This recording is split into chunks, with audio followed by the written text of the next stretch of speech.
मेरा नाम राजन है और मैं 20 साल का हूँ। वैसे तो मेरा परिवार गुजरात के एक गांव में रहता था, पर जब मैं छोटा था तो मेरे घर वाले मुझे मुंबई लेकर आ गए थे। अब मैं मुंबई में ही रहता हूँ और मैंने अपनी पढ़ाई मुंबई से ही की है। यह बात उस वक्त की है जब कोरोना में सब बंद हो गया था। हम भी सारे लोग गांव चले गए थे और वहीं रह रहे थे। मुझे इधर कुछ ज्यादा ही मजा आ रहा था, क्योंकि यहाँ पर हमारा सारा परिवार रहता है। दादी और चाचा चाची आदि सभी यहीं रहते हैं। चाचा जी का एक बेटा है, वह भी जवान हो गया है। उसके साथ मुझे खूब मजा आता है। हमें गांव में रहते हुए 1 महीना हो गया था। उसी दौरान मेरे घर के सामने रहने वाली एक बुआ से मेरी आंखें चार हो गईं। हमारे और उनके घर के बीच में सड़क जरूर थी, पर सामने उनके घर का सब दिखता था।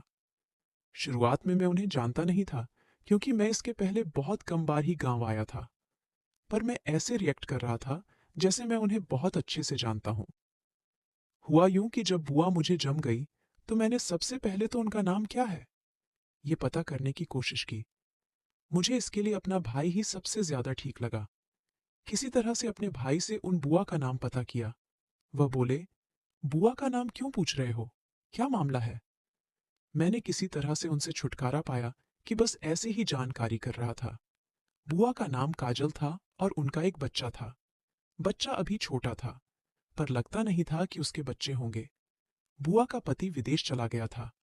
बुआ की उम्र 25 साल की रही होगी। मैंने बुआ पर नजर रखना शुरू कर दिया।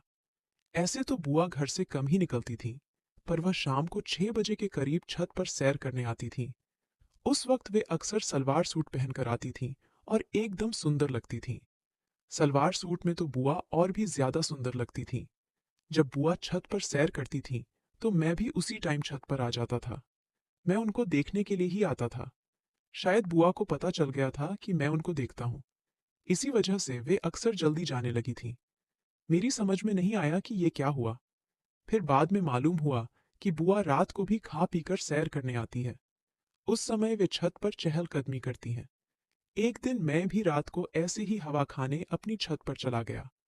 तब मैंने देखा कि बुआ अपनी छत पर बने शेड में घूम रही है। उनकी नजरें छत से चारों ओर कुछ खोज रही थीं। हमारे घर की छत पर उनकी खास नजर थी।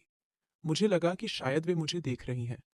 उस वक्त मैं अपनी छत पर कुछ ऐसा छिपा हुआ था कि उन्हें नजर नहीं आ सकता था। 10 मिनट बाद बुआ दीवार के पास बैठ गई। मेरी समझ में नहीं आया कि ये क्यों बैठ गई, बैठकर कौन सी कसरत कर रही है। 2 मिनट बाद बुआ उठी और फिर वो नीचे चली गई। अब मैंने अपनी छत पर कुछ ऐसे बैठने की व्यवस्था बनाई कि बुआ को बैठी हुई स्थिति में भी देखा जा सके। दरअसल रोज बुआ छत पर ही आती थीं। फिर उनकी आवाज आई, तुम यहाँ क्या कर रहे हो? मुझे काटो तो खून नहीं, क्या जवाब देता? फिर अचानक से बुआ ने दोबारा कुछ कड़क आवाज में कहा, बताओ। मैंने कुछ सोचा और पलट कर कहा, क्या कहा आपने? यह कहते हुए मैं उनके पास आ गया। बुआ अपनी छत पर थीं और मैं अपनी छत पर था। वे कुछ नर्म हुई और बोली, यह अच्छी बात नहीं होती। मैंने कहा, और जो आप कर रही थीं वो अच्छी बात होती है? ये सुनकर बुआ कुछ नहीं बोली और नीचे चली गई। मैं भी नीचे आ गया कि अब क्या होगा। बुआ मेरी मम्मी से कहेंगी तो मैं क्या जवाब दूंगा। दूसरे दिन कुछ नहीं हुआ। बुआ ने किसी से कुछ नहीं कहा। वे रात को खाना आदि से फ्री होकर रोज की तरह छत पर आई और टहलने लगी। मैं भी आ गया और उन्हें देखने लगा। 1-2 मिनट बाद बुआ करीब को आई और बोली, तुम कौन हो? तुम्हारा क्या नाम है? मैंने अपना नाम बताया और उनसे भी पूछा, बुआ, आपका नाम क्या है? उन्होंने मुस्कुराकर कहा, काजल। तुम क्या करते हो? मैंने धीमे से कहा, काजल। वे बोली, हाँ काजल मेरा नाम है, पर मैं ये पूछ रही हूं कि तुम क्या करते हो? मैंने कहा, बताया तो है बुआ जी कि मैं भी लड़कियों का काजल बेचता हूँ। बुआ हंस पड़ी और बोली, बड़े मस्खरे हो राजन। मैंने कहा, हाँ बुआ, जब आप जैसी सुंदर और बुआ सामने हो तो मस्खरी करने का मन हो ही जाता है। वे खुद के लिए सुंदर शब्द सुनकर बोली, अच्छा, तो आपको मैं सुंदर लगती हूँ? और हंसने लगी। उनकी हंसी देखकर मैंने कहा, क्यों? आपको नहीं लगता है कि आप खूबसूरत हो? अब वे कुछ संजीदा हो गई और उदास स्वर में बोली, काश तुम्हारे फूफा को ऐसा लगता। मैंने कहा। अरे बुआ, फूफा को छोड़िए, मेरे से ही तारीफ सुनाकर मजा लीजिए ना। बुआ मेरी तरफ देखती हुई बोली। सिर्फ तारीफ सुनकर क्या? मैंने कहा।